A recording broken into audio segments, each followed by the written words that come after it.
pledge allegiance to the flag of the United States of America and to the republic for which it stands, one nation, under God, indivisible, with liberty and justice for all.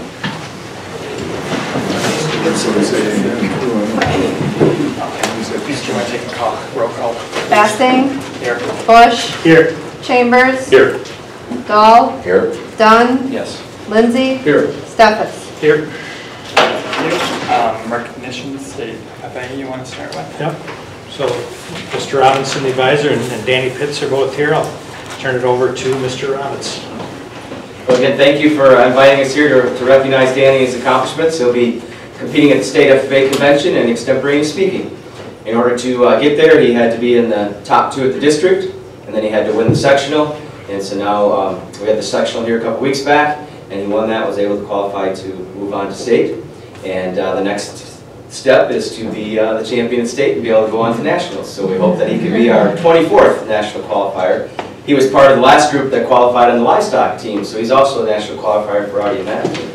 So we're going to wish him good luck at his state speaking. And if you're not familiar with extemporaneous, Danny could probably give you a little bit of a lowdown, but I won't put him on the spot tonight like they do at the contest. But he goes there and gets to pick an agriculture-related topic, has 30 minutes to prepare a speech. His speech has to be 4 to 6 minutes in length, and then he gets to present that to a panel of 3 judges. And 5 minutes questions.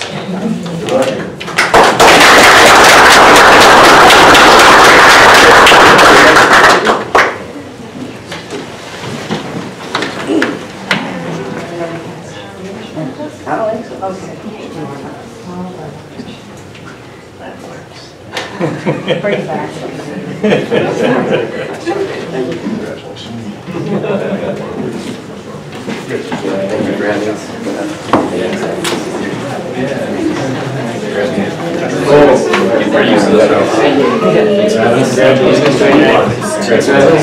One's the DARE program, the other one's the Jeff class.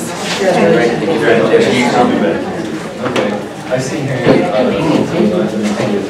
Okay, honors choir. We have Ms. McHugh and Sage Shimmick. So I'll turn it over to Ms. McHugh, and she can explain a little bit about Sage's honor. Yes, so Sage auditioned for the State High School Honors Project, which is 5 ensembles every year, and 1,400 students apply for this opportunity. And in that process, she had to audition for it. And then since I passed my audition, now I will be going to a camp to prepare for a concert that I will be attending in October, plus some additional rehearsals. And it's the... Yeah, so this coming year, she has the really cool opportunity to actually perform at the ACDA conference that's regional, because WSMA is foregoing their conference in lieu of the local regional host at Milwaukee. So ACDA instead of WSMA, so the National Choral Foundation Conference. So they'll be not just attending, but performing for all the directors that come from the region, the Midwest region. So it's a really cool honor, and she's the only one that I know of in recent history. So this is, yes, quite the honor. We're very proud of her. Yeah, absolutely.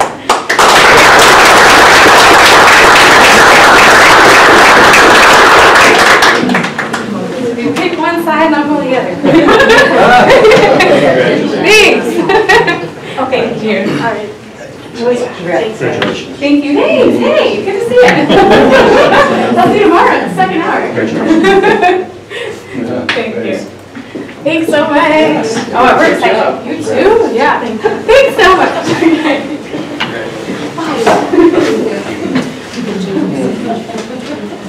Okay, has there been anybody on the board receive any communications that they'd like to bring out at this time?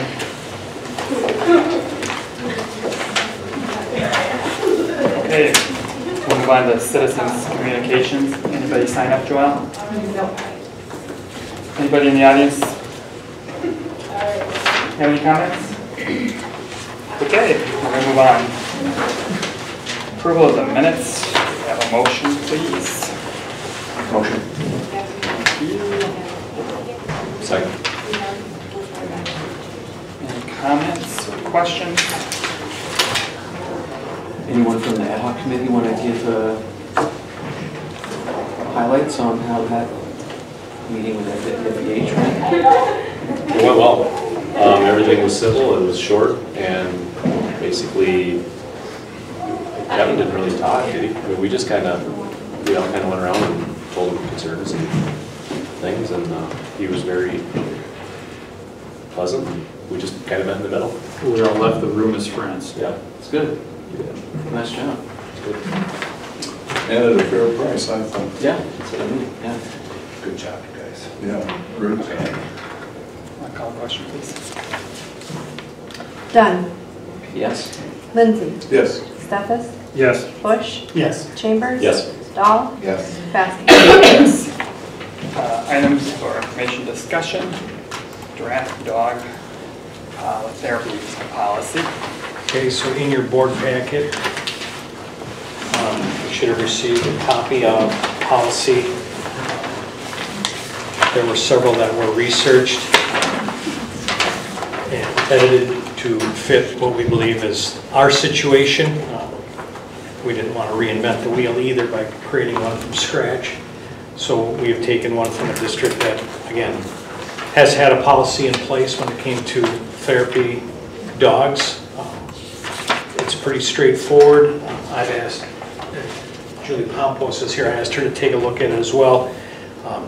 Some of the things we talked about were passive permission, where if you had an objection, you had to notify the school. In this case, this is active permission, so if students are going to be in a particular classroom where the therapy dog is, a letter needs to go home to the families and students so that they can give permission, or at least they're aware that this is what's happening. And if it's early enough, some things can be switched around in the schedule. You know, if a student has a true fear of animals, it might be easy to switch that student to a different classroom section before the school year even gets started. But this has the request that the teacher and or handler would fill out. Then there is approval from staff members and approval from students. So there are 3 different forms that would go along with this policy that would need to be taken care of. And this would be, to start with, this would be yearly, that you would go through this every year with a new group of students coming into the location. So once one student filled it out, it'll be on their file through their whole time in school? Correct. Okay.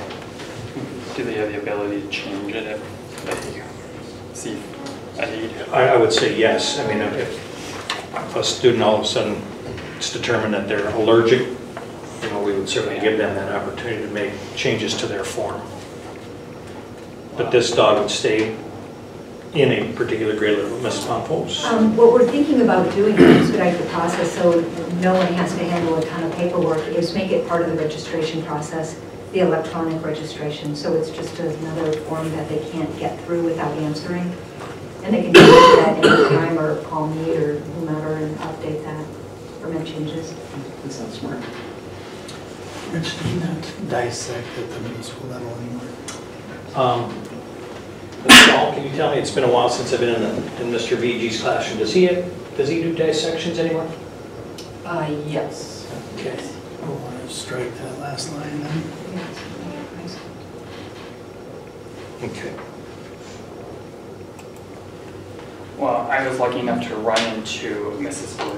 Gorgon when I was delivering community dinners to some shut-ins, and I got to meet Cooper, and I'm telling you, that is one darn cute little pup. It's like, I was so excited. It's like, I think this is going to be a huge benefit for our students, so just wanted to say that.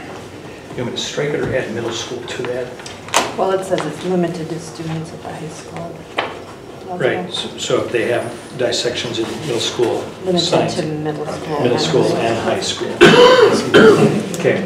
Page 2, you'll have to edit that too because the last paragraph, reptiles, amphibians, go ahead and add middle school to that then too, on the second page. Down at the bottom. Right here. Yeah. Grades 9 through Under So unacceptable? six- Well, yeah, go down, it says just high school, so add middle school to those grades. Okay. So 6 through 12? Third line down, yep. Okay.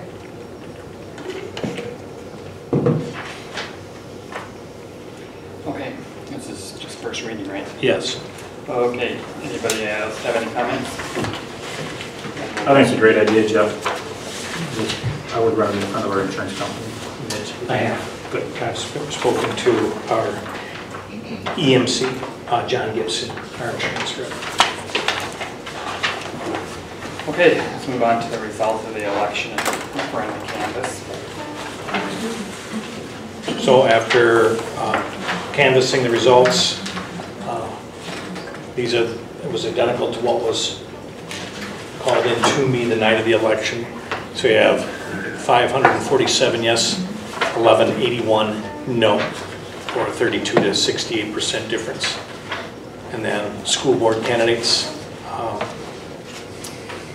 Member Bush received the most, then Steffes, so those two will have the 3-year seats, and Member Dahl will have a 1-year seat starting on April 22nd, when he's sworn back in. Okay, any comments? No, and Dr. Dunn sat in as the board clerk in that canvassing process. Sorry, Dr. Lindsay. Yeah. Thank you, Dr. Lindsay. One of the two doctors. You went to the right guy. Yeah. Okay, let's move on to the next step, post-referendum. Okay, school calendar. If you remember back in December, we had to approve, we in essence approved 2 different calendars. If the referendum had been successful, we would have started after September 1. We have the kickoff meeting with HSR on Wednesday, so I would hold until that meeting to kind of get their timeline. But we would look at trying to start school before September 1, which has been approved by the DPI. I just need to notify them which calendar we will actually be using. If HSR believes we'll get started, or they need to get started, and want as big a summer opportunity in the summer of 20, then we would start that last week. So after Wednesday's meeting, I can give you a for sure according to their timeline, but it looks most likely we'll be using that last full week in August. We'll have students in. So that would put everybody out. Friday of Memorial Day weekend would be graduation, and that would be the last day for everybody in the school district for this upcoming school year. Pending. Don't say it. Yeah, we'll have to be very creative if we have the kind of winter next year that we had this year to try to get them that big window. Because we'll have 3 days built in? Yes. There's less minutes down there. That's true. There are less required minutes for elementary students and middle school, high school students. Okay. Sounds good. At this part of the agenda, can we, do you have any kind of a sense of the project planning timeline for the next few months? Or is HSR going to submit that after the April 10th kickoff meeting? And I guess I would use the term kickoff quite loosely. It's about setting up additional meetings, knowing the scope of the project is addition remodel. They would like to try to plan follow-up meetings to meet with elementary staff, community members, because I'm quite certain that their design would be different than what FEH had put together. But it's just a matter on Wednesday of trying to get players to the table to begin with. They want to talk about, is the board interested in a general contractor? You know, and how do you want to proceed that way? Do we want to get RFPs out for builders, which I would suggest we want to do as soon as possible, so that no matter when the project gets started, we have somebody on board that can help that process move along.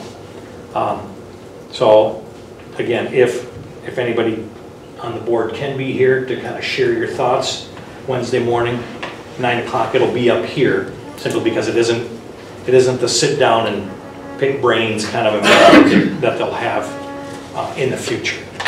So it'll be more of let's get something scheduled for staff and community members moving forward, and a series of updates and meetings and reporting back to school board, those kinds of things. That's what this Wednesday will be about. Okay? Do you have a sense of what we should anticipate as far as extra board meetings? I would At least anticipate. every other week, you'd say? Well, if you want to go that route, it could be. I would imagine, I mean, they would come back to every scheduled board meeting. Okay. If we wish to kind of have a committee meeting in between those, and where HSR, because, you know, FEH had looked at trying to schedule a meeting almost weekly, you know, bi-weekly. I would assume HSR is going to want to do something along that line, and we can try to schedule those around an opportunity for a committee to be there, or just board members to be involved in those meetings as well, to stay up and informed. But if you would wish to move forward with multiple board meetings in a month, we can certainly put that on this schedule as well. I mean, I'd be fine with seeing what how HSR wants us involved and, kind of respond to that. I'd be okay with that. If you think that's what's going to come out of the 10th meeting. Yeah? I believe that certainly would be a topic that'll be covered.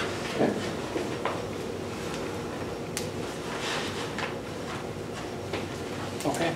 Okay, Okay? let's move on to budget development timeline. Okay. You have policy 621 that deals with budget preparation. Beginning of each calendar year, present to the board a budget, establishing deadlines for teachers, staff input. Friday spring break is when they were to put their budget requests in for the upcoming school year. So I've had Marcia putting those numbers into Skyward so we can look at a comparison between their budget request for this current school year and their budget request for next school year, and then try to prioritize and make cuts so that we can bring back a balanced budget. I had a brief conversation with Member Bush on the Finance Committee about trying to schedule a committee meeting to kind of start going through some of these numbers as well prior to coming back to the next board with this, next board meeting with this. But it says beginning in April, prioritize the needs of the budget, increases, decreases. That's exactly where I am at this point in time. I'm looking at those budgets, looking at, okay, what is a priority? Where can we make cuts to bring forward a balanced budget? And then based on your timeline that was established, again, solicit feedback and input on budget discussions, items, strategies, Finance Committee. We've got that hopefully scheduled or tentatively scheduled, and we're right on path right now with putting the budget together and getting a preliminary budget for you. Do you anticipate any major issues or do you have major concerns going forward, or just the whole thing is daunting?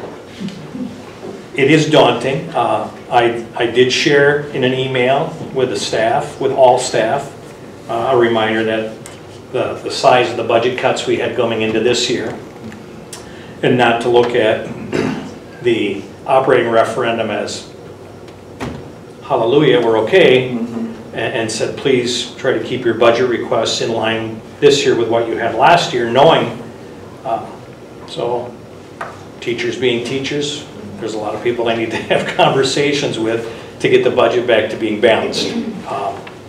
And I had asked Marcia to put together our revenues based on this year's revenues that we knew, and only add in the operating referendum, because I don't know what the state is going to do. I don't know when they'll make that decision. In the past, you've asked for a balanced budget in October. I would certainly hope before then the state would have something for schools to say, yeah, you can count on this, or we're committed to this funding level. But right now I'm not taking that chance. I'm trying to be very conservative with the revenues. So we're looking at some cuts that need to happen to bring forth a balanced budget prior to anything coming out of the government. And we also know that the insurance is going up 7.5%.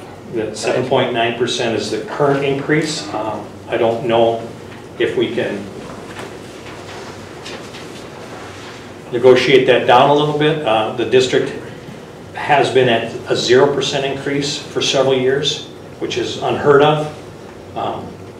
So, you know, we might have a little bit of room to work. We are bringing in a representative from GHC tomorrow night to meet with teachers,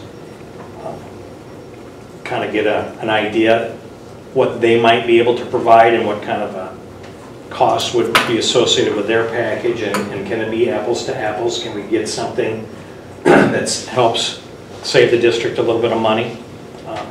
But yeah, we knew at some point in time this was going to come. So, do you know when that needs to be finalized, as far as defining health benefits for next year? Our plan year is July 1 to June 30. So we would have to have something, we need to have something in place prior to, I would say prior to June, you know, so that the transition. Enrollment period. And, yeah. Okay. And also CPI is 2.44, is that right? Correct. Which is up quite a bit. What was it last year, Jeff? 1.2, wasn't it?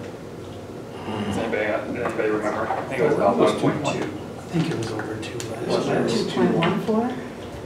2.14, there we go. Did you say 2.44 this year? Yeah.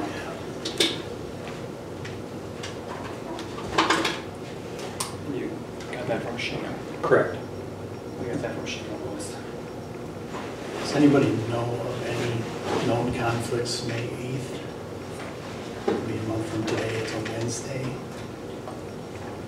So when I'm looking to schedule a finance meeting, it would be the week before our regular meeting.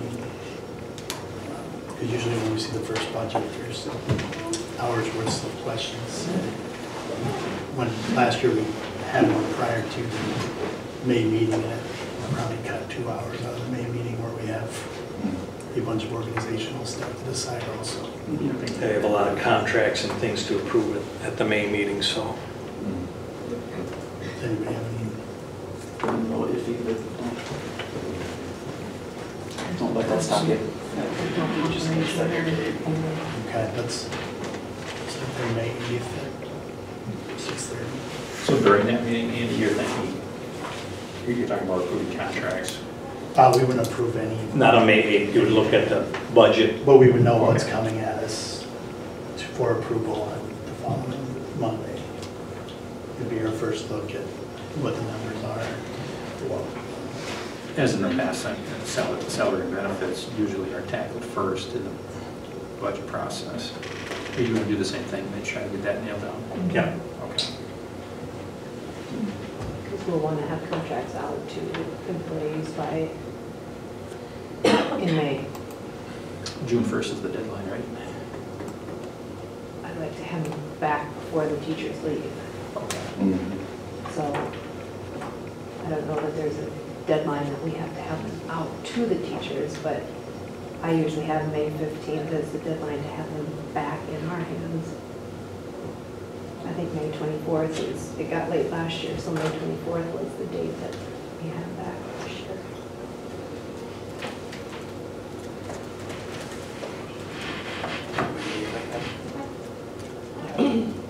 Well, just tentatively. So May 8th, Finance Committee meeting at 6:30? Yeah. And that's a Wednesday evening? It's a Wednesday. Okay. Okay, so I'm moving ahead, trying to hit all your timelines on budget development and presentations. Okay. Any other comments? Let's move on to district library plan. I'll turn it over to Chris McCoy. Hi there. We're required by state administrative code to have a written long-range library plan that is board approved. So we have, I believe that's in your packet, the the plan? No, The there's link to it. it's a The link to the plan, okay. Yeah. So, we put that in and got on the should schedule be, for this Mitch, if you meeting, click on hoping that. that you would read through it and we'll come back in May and Is there hopefully you'll approve it. We really Go tried to to edit. keep the district strategic plan in mind.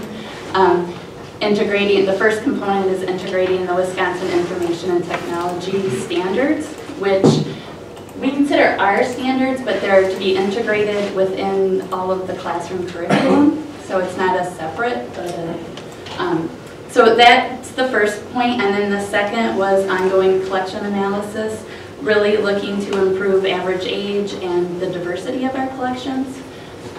We really strongly feel that every student should have books that represent them.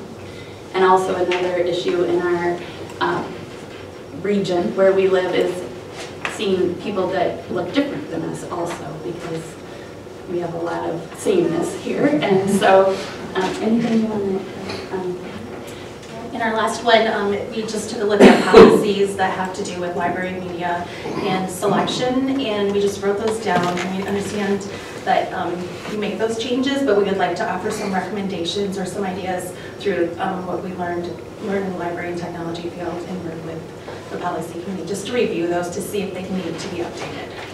most of them, we went through and checked the dates, and most of the ones relating to library were renewed in the 2008 to 2010 range when I was going through my graduate courses to be a library media specialist. And in technology years, that's a lot. Yeah, so they should have another look and maybe a little update, and we'd love to tackle that work with you. So that's the components of our plan, and then we'd like to monitor it.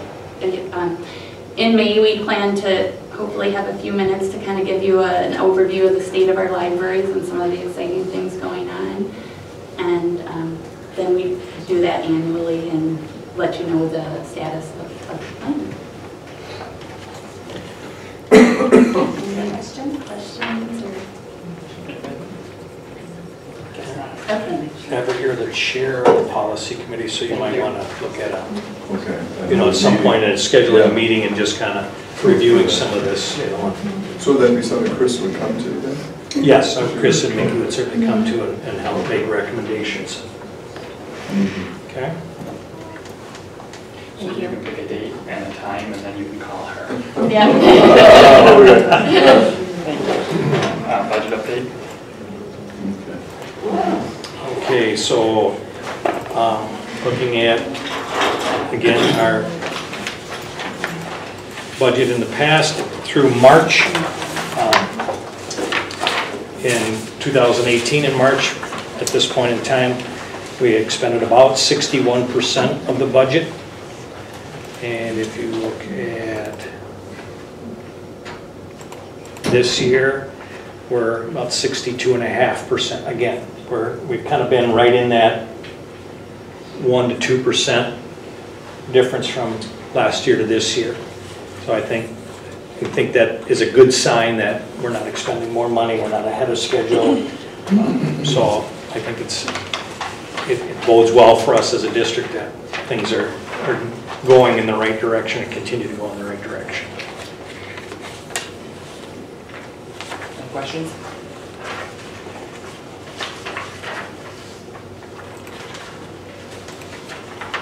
Okay, we'll move on to items for action.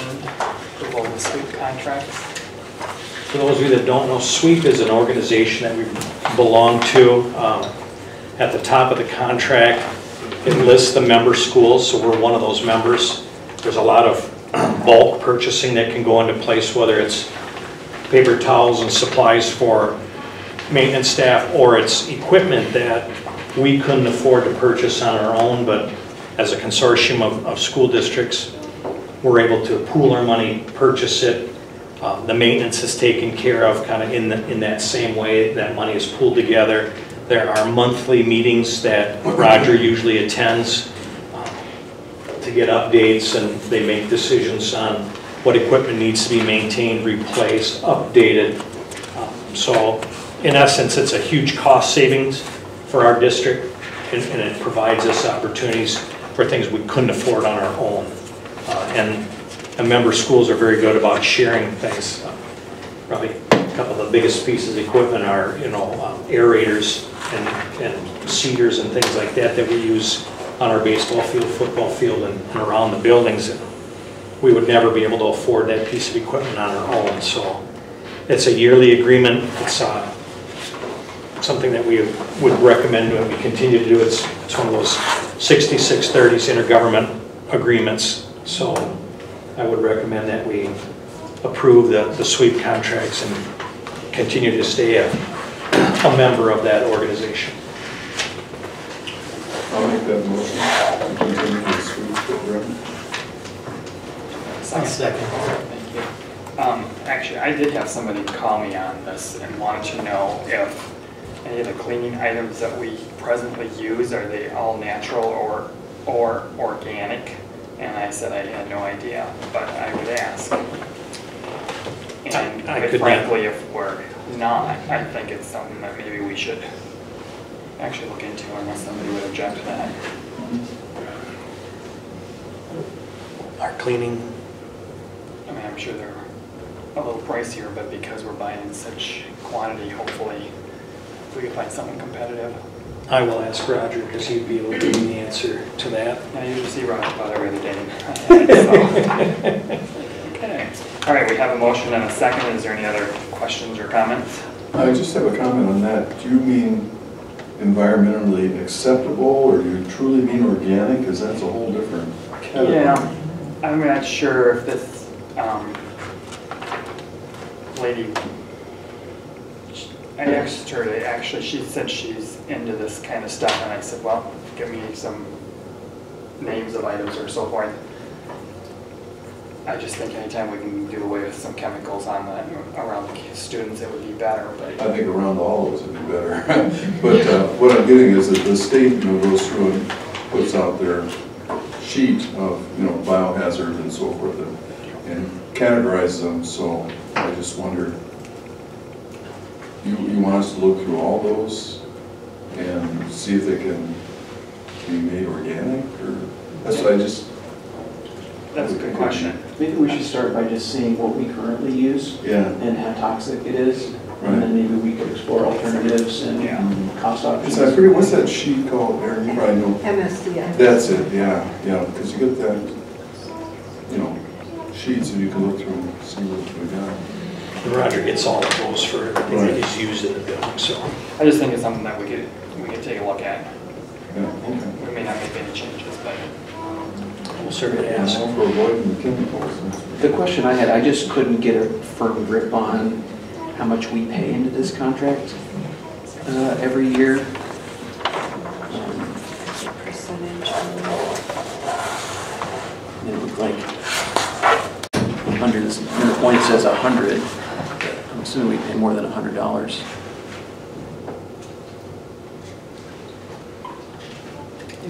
There's sweep 1 and sweep 2. And I believe one would be for equipment and the other one is for the cleaning for products and those kinds of things. It's not a huge deal. I mean, in concept, it seems like an excellent idea. it's really worthwhile. Yeah.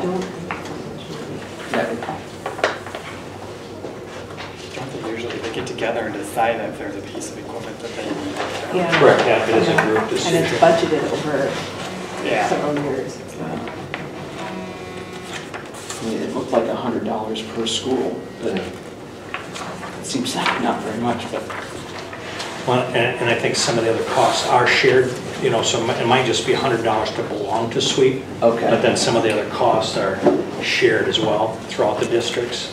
Do we pay per use of the equipment, or is it just unlimited, however we need it, we just use it when it's available? Yeah. Sure.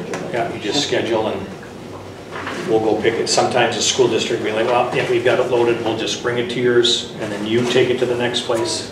Other times we have to go get it, but it's typically housed in the Iowa Grant School District, so that's kind of the central location, and they had the space available when this originally was formulated.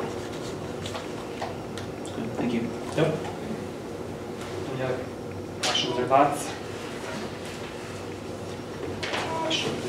Lindsay, Yes. Stefas, Yes. Bush, Yes. Chambers. Yes. Dahl, Yes. Dunn, Yes. Basting. Yes. Okay, business services, credit card, and approval of the bills payable. We have a motion for both or separate. Get them all with I didn't see anything concerning, so. Neither did I. So Dr. Dunn and Nate. Sure, Okay. I'll take that as. Okay. Is that what, So I okay? just moved to approve both. Yeah, then I will second that. So now do we have questions? Question, and it's, let me preface this by saying it's not a trust issue, it's an audit issue. Some of them say receipts will be sent out, Yeah. receipts will be delivered. Are we making sure we get those before we put them on the to be paid list? This has come up before because Well, I had that's asked part them of our not be done with the receipts because it should be there. So they don't get to us until we have all the receipts? Correct. That's just the note that's Yeah. on the And I have sent, request On from, the Yeah. purchase order. Okay. yeah, and I have sent staff that email as a reminder that if there are no receipts, there will be no reimbursement, so okay. they're well aware of that. My other question is, there was at least one gift card on here, and I don't know if the teachers paid teachers our gift cards. Are we getting then the receipts for what is purchased with the gift card for audit purposes? Do you, Specifically, there was a gift card for fifth grade graduation, I think, for items to be purchased moving forward for one of the fifth grade teachers, which I don't have an issue with, but I think at audit time, they're going to want to know what was purchased with that gift card.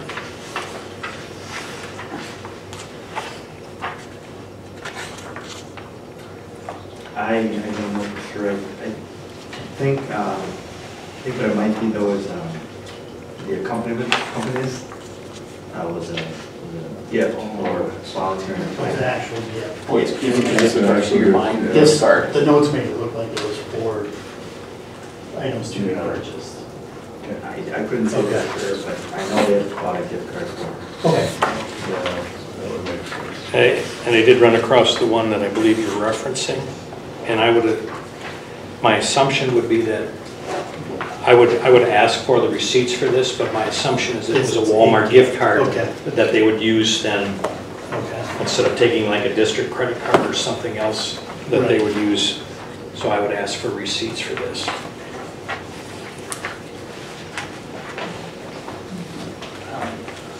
When are we going to get something from Taher in regards to how the revenue's going with the food service? As I see they're always, I mean, they're 2 full months behind. This is only got February.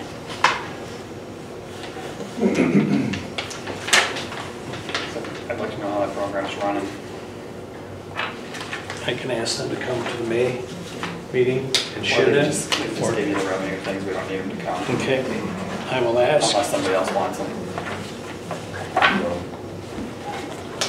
You want revenue up to the current month or whatever, or the most, up through the month, most recent month?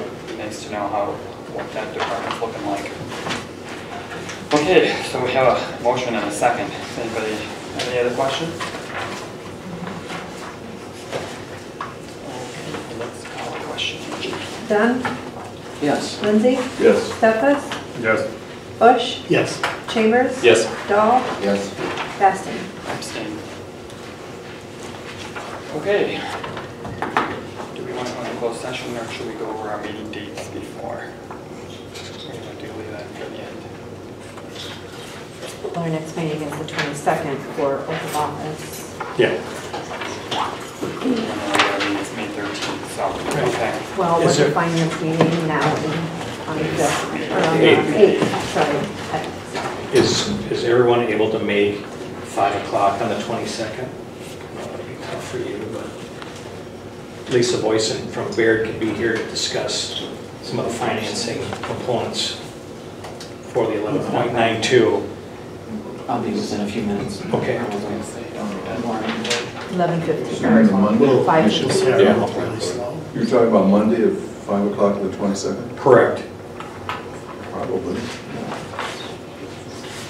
She also needs to get to another school district, and if it's possible, if we could meet at 5, and we help her meet with us, try to lay out some options for us. Well, maybe you could tell her 5:10, because then we give Dr. Dunn a few more No, minutes. don't do that for me.